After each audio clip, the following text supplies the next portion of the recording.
Hello all Blue Fern Studio fans. Today I will show you how to create a canvas with layered different chipboard pieces.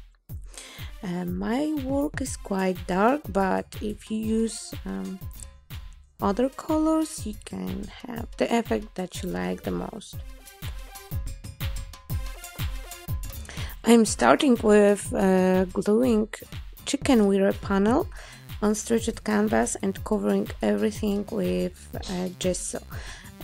I recommend use a rough brush and not cover everything completely, just randomly add some product and leaving some areas without primer.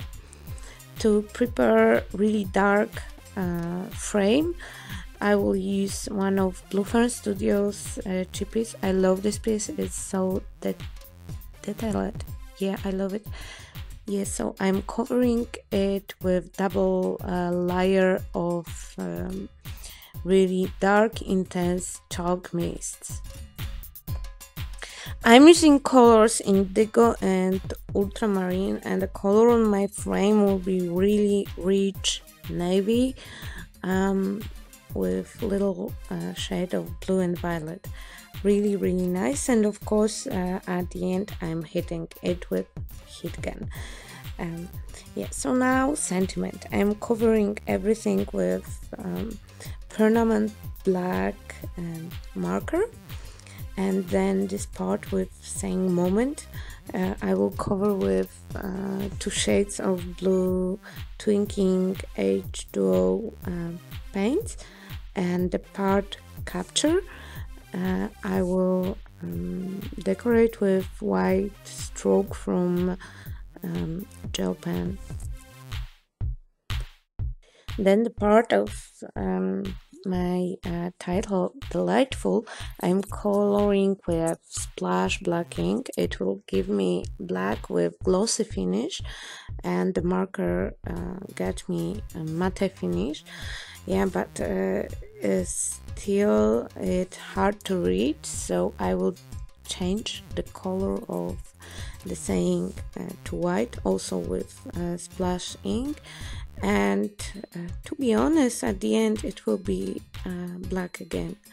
Yeah, I know. I just keep changing my mind during the work all the time.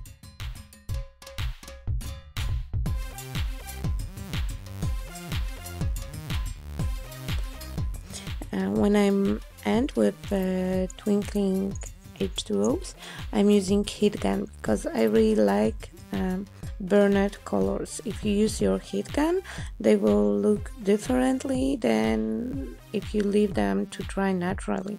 You have to try and see the difference. I really like those grungy burnet and heated colors.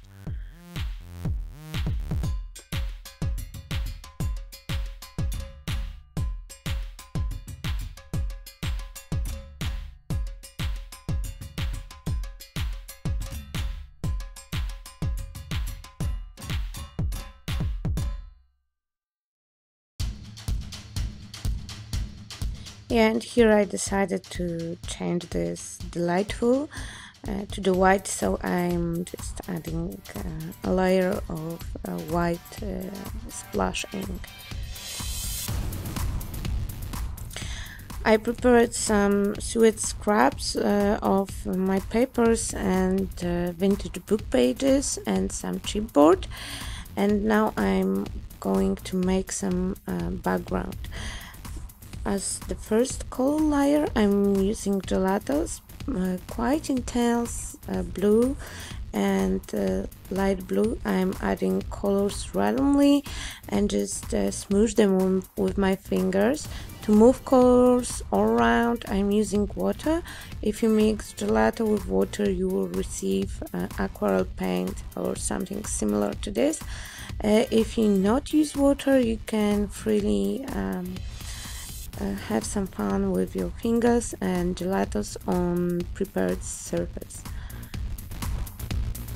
I wanted to use water because I like on the textured backgrounds like this, when color moves around, if you add really enough of water and you move the colors a little bit, the color will just highlight your lines in the background. It's not my favorite color palette, but I'm still trying to convince myself that violet is also a nice color to use.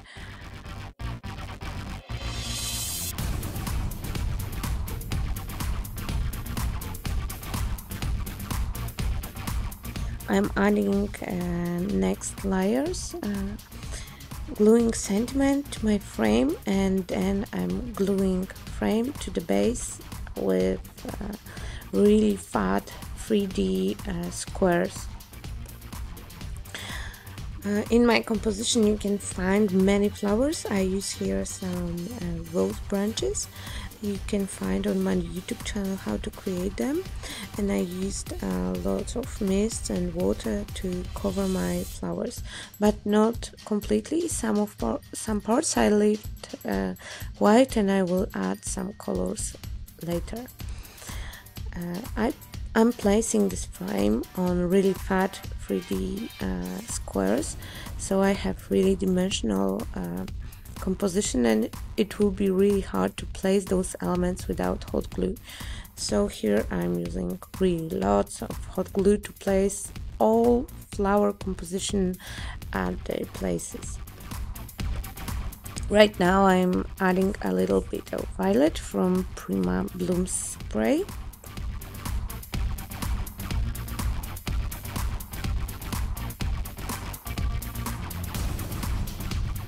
A little bit more of color, and I use really lots of water to move my colors, to blend them together, and at the end I will add a little bit more of blue, and I will add pink because I was missing something brighter, something different, so I use Inlink's very rich pink ink.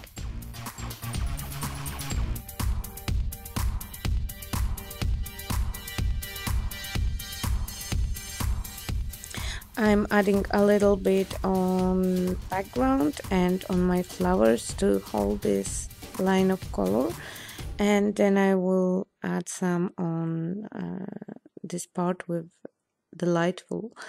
Yeah, so it will be pink for a while. I'm adding some shades just around the edges with some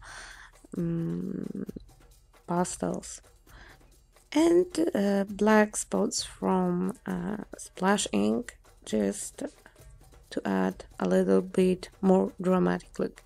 See, I told you so. It's gonna be pink for a while, but it looked really bad, so I covered with black and then take off it partly, so in the final I will get really distressed look on this part of my saying.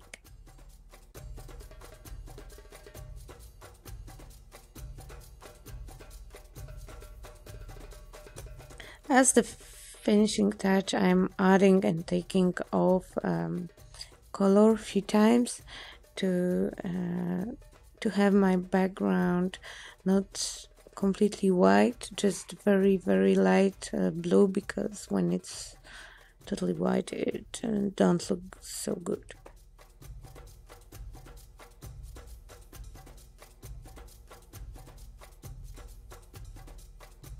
After I finish, but before flowers were totally dry, I added a little bit of gesso with sponge on edges of my roses to expose them, and it was really good move, so I would recommend you do it as well.